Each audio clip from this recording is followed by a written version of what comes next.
a baissé de moitié. Une passion des temps modernes, c'est notre rubrique Conso Tendance. De plus en plus de personnes créent leur blog sur Internet. Il en existe des millions dans tous les domaines. Certains auteurs, ils sont rares, arrivent aujourd'hui à en vivre. Comment ? Émilie Tran-Guyenne et Thomas Guéry ont rencontré deux blogueurs devenus en peu de temps des professionnels.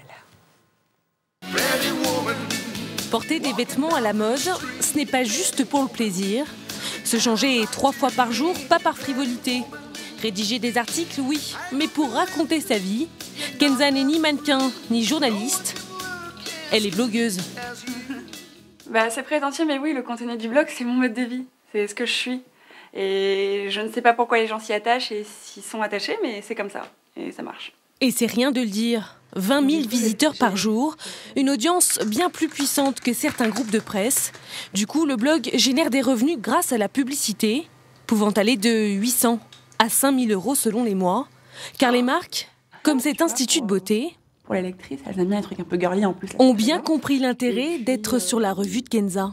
Kenza a beaucoup de lectrices qui la suivent et qui lui font confiance. Et si elle me fait confiance, ils me feront confiance. Même principe pour cet autre blogueur. Lui était sociologue. Aujourd'hui, il se consacre à son site à temps plein. Sa spécialité, la cuisine. Il vit grâce à ses recettes, mais surtout grâce à des marques, comme cet ingrédient. Un peu de maïzena. Qui le paye pour être dans ses crêpes, mais aussi sur la toile.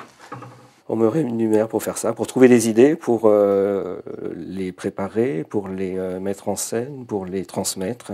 Pour les marques, être visible sur le blog de Dorian, par exemple, cela peut booster leurs ventes jusqu'à 20%. Le secret ? L'authenticité. Mais l'est-il vraiment ? Même quand il est sponsorisé.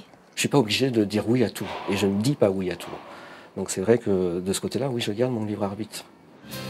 Un libre arbitre, un ton, un travail au quotidien. Mais Dorian et Kenza restent des exceptions.